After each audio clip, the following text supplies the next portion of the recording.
Mominul 33 run করেছেন, নাজমুল শান্ত 23 run করেছেন, মুশফিক করেছেন 40। নাজমুল শান্ত যেই ধরনের শট খেলে ওই সময় আউট হয়েছেন, মানে আপনার কি মনে হয় যেটার কোনো ব্যাখ্যা দাঁড়াবে? একজন ব্যাটার যদি এইরকম উইকেট এবং এরকম নির্বিষ বোলিংয়ের বিপক্ষে একান্তই আত্মাহুতি না দেন, তাহলে এই আউট হওয়ার কোনো সুযোগ নাই। মুশফিকুর রহিম, যার ফর্ম নিয়ে আলোচনা হচ্ছে, তার বয়স নিয়ে আলোচনা হচ্ছে, দলে আর তার কতখানি দরকার সেটা নিয়ে নানান দিক থেকে সমালোচনার একটা আগুন উঠছে বা ধোঁয়া উঠছে, সেই মুশফিক 40 রান সলিড খেলছিলেন, সুন্দর ব্যাটে বল আসছিল, তিনি কেন এরকম তাড়াহুড়া করতে গিয়ে শেষ বেলায় রান আউট হয়ে যাবেন?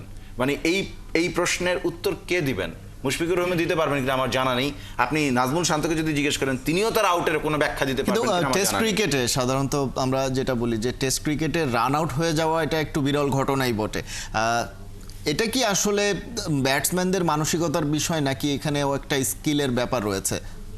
দেখেন, দেখেন running between the wicket definitely cricket একটা বড় জিনিস। আপনি অস্ট্রেলিয়ানদের দেখবেন যে তারা রানিং বিটুইন দ্য উইকেটে খুব ভালো স্ট্রাইক রোটেট করে খেলে। টেস্ট ক্রিকেটে আসলে এই জিনিসটার খুব একটা বেশি দরকার পড়ে না, বা আপনি যেটা বললেন যে টেস্ট ক্রিকেটে রান আউট যে হয় না তা না, হয়তো ডেফিনেটলি, কিন্তু যেই সময় মুশফিক যেভাবে রান আউট হয়েছেন, স্কিলের চেয়ে সবচেয়ে বড় কথা হচ্ছে মাইন্ডসেট। তো ওই সময় আমার রানটা দরকার কি দরকার না, আমি কেন এই সময় এই ঝুঁকিটা নিতে যাব, যেখানে আমি খেলছি চমৎকার, যেখানে টেস্ট ক্রিকেট আসলে স্ট্রাইক রোটেট করে মানে অত বেশি প্রয়োজন এই মুহূর্তে ছিল না।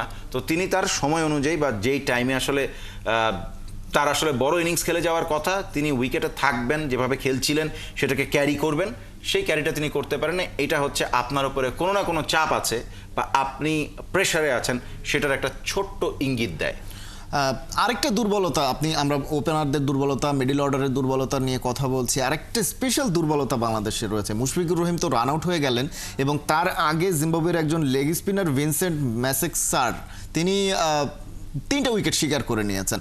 এবং আমরা যেটা দেখি যে বাংলাদেশের বয়সভিত্তিক দল, জাতীয় দল, ইভেন নারী দল, সবারই আসলে লেগ স্পিনে একটু দুর্বলতা রয়েছে। সেটা জিম্বাবুয়ের লেগ স্পিন হলেও একটু দুর্বলতা বাড়তি মনে হচ্ছে। আসলে কি তাই? লেগ স্পিন মানেই কি বাংলাদেশের জন্য একটা ত্রাসের ব্যাপার? এক্স্যাক্টলি। আপনি তো আপনার ডোমেস্টিকে খুব বেশি কোয়ালিটি লেগ স্পিনার খেলার সুযোগ পান না। কোয়ালিটি লেগ স্পিনার তো দূরের কথা, আপনি আপনার ডোমেস্টিকে তাকান, কয়জন লেগ স্পিনার বাংলাদেশ দলে আছেন? মানে বাংলাদেশের সব জায়গায়, একদম ঘরোয়া স্তর থেকে শুরু করে বয়স ভিত্তিক থেকে শুরু করে সব জায়গায় কতজন লেগ স্পিনার আছেন? যে কয়েকজন আছেন তার মধ্যে কোয়ালিটি লেগ স্পিনার কতজন? তারা আসলে গেম টাইম পায় কিনা? যেহেতু লেগ স্পিন বোলার একটুখানি খরুচে হয়, তারা একটু বেশি রান কনসিড করেন বা তারা উইকেট পারচেজ করেন, তো তাদেরকে তো খুব একটা বেশি সুযোগ দেওয়া হয় নাই। সুযোগ না পেয়ে কালে সেরকম কোয়ালিটি লেগ স্পিনার বাংলাদেশ দলে আসে নাই। এখন রিশাদকে আমরা দেখছি শর্টার ফরম্যাটে, তিনি পিএসএল এ খেলছেন। রিশাদ দুর্দান্ত করছেন আসলে।